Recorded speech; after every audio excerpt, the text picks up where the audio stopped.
Imagine a car that doesn't roar to life, doesn't cough smoke out its tailpipe, and doesn't guzzle your paycheck at the pump. That's the promise of the electric vehicle.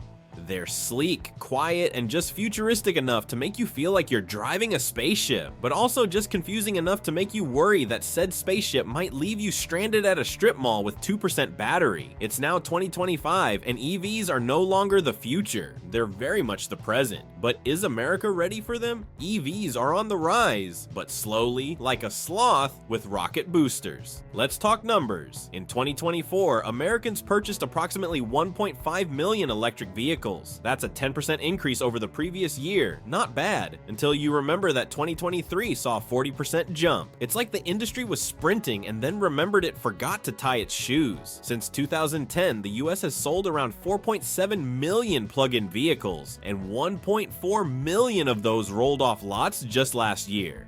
EVs now make up about 9.1% of new car sales, a significant but still modest market share. Despite all the growth, only 1/3 of Americans say they are seriously considering buying an EV. According to a 2025 Pew Research Center study, hybrid vehicles actually win more hearts, with about 45% of consumers giving them the thumbs up. People are intrigued, yes, but they're also cautious, calculating, and maybe still emotionally attached to that familiar purr of an internal combustion engine. The pros, what's not to love? There's a reason so many people want to love EVs. Let's start with the financials, because let's be honest, nothing makes your heart flutter like saving money. According to studies from NRDC and CarEdge, EV drivers can expect to save up to 60% on fuel costs each year compared to gas car owners. That adds up to as much as $14,000 over 15 years, depending on your mileage, electricity rates, and charging habits. Compared to the average gas bill and today's unpredictable fuel prices, plugging in feels like winning the lottery every week.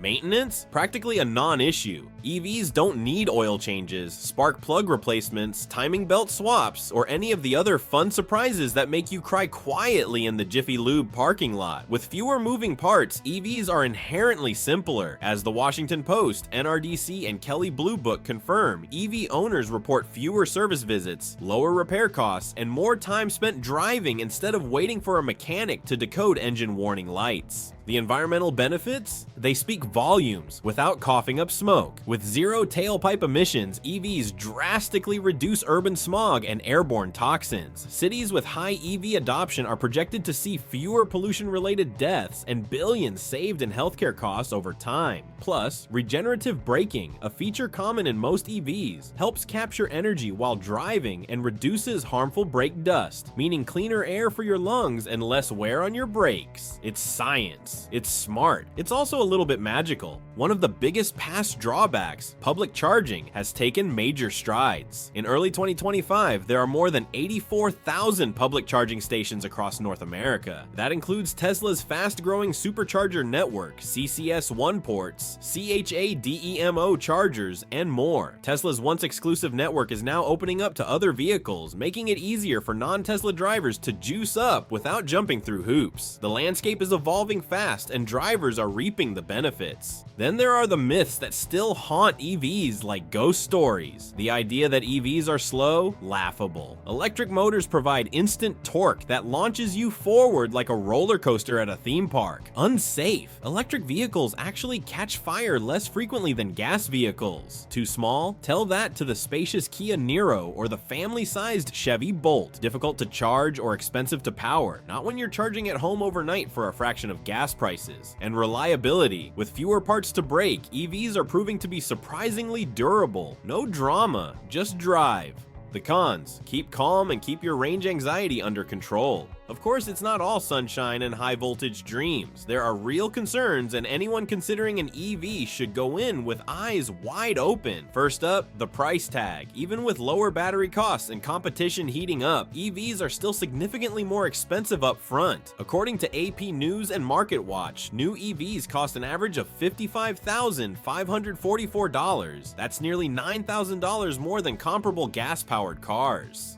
Used EVs fare a bit better, but they're still about $2,000 pricier on average. For now, EVs remain a luxury for many, and the middle class has been left mostly watching from the sidelines. Charging infrastructure, while improved, still has gaps. Urban areas and wealthier regions enjoy a growing network of chargers, but rural zones and underserved communities are falling behind. California leads the country in EV sales and infrastructure, but even there, the ratio of chargers to vehicles is lopsided. According to autoinsurance.com and academic research from ARXIV, the reality is that access to reliable, fast charging is still a postcode lottery. Then there's the infamous range anxiety, a term that perfectly captures the sweaty-palmed fear of being stuck on the highway with 3% battery and no charger in sight. While modern EVs often exceed 250 or even 300 miles per charge, many affordable models still fall below that. At SORCAE suggests that most range anxiety fades with experience, but for new owners, it's very real. Better battery technology and more consistent infrastructure could ease that fear, but we're not quite there yet.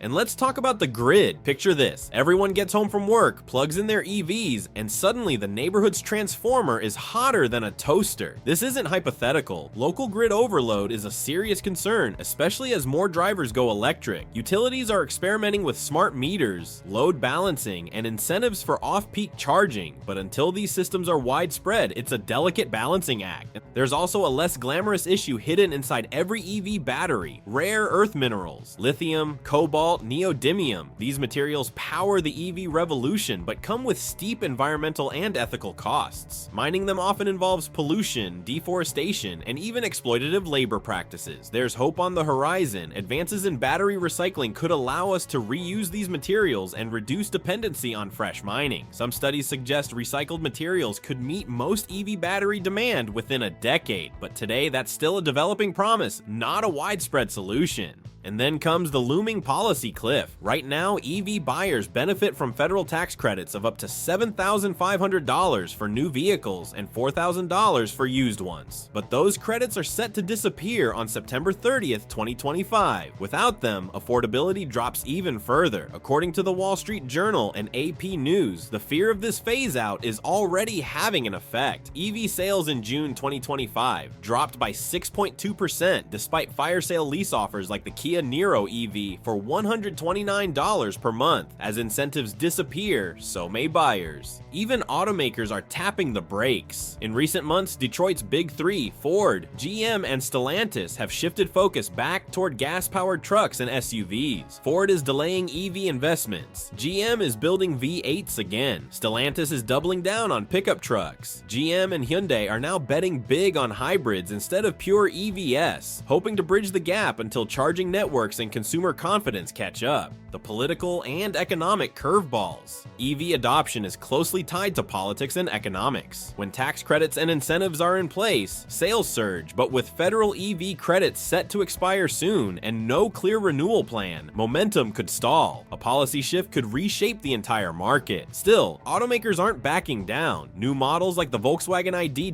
Buzz, a retro-inspired electric minivan, are winning awards and turning heads, showing that EVs can be fun as well as functional. Yet affordability remains a major hurdle. Without incentives, many budget-conscious buyers may lean toward hybrids or stick with gas cars. Brands like Chevy are bringing back the affordable Bolt in 2027, and Mercedes has slashed prices across its EV line. But even entry-level models still hover around $40,000, making the EV dream out of reach for many families. Should you go electric in 2025? If you can afford the upfront cost, have access to charging, and want to save on fuel while helping the planet, 2025 is a great time to make the switch. EVs are no longer experimental. They're efficient, fun, and future-ready. But if you live in a rural area, rely on street parking, or are budget-conscious, waiting or going hybrid might be the smarter move, especially with tax credits expiring soon. Either way, electric vehicles are here to stay. Whether you plug in now or later, the road ahead is electric, and there you have it. The electrifying truth about EVs in 2025. If you found this video helpful, shocking, or even mildly amusing, don't forget to smash that like and make sure to subscribe. Until next time, keep it charged, keep it curious, and as always, drive smart, not smoky.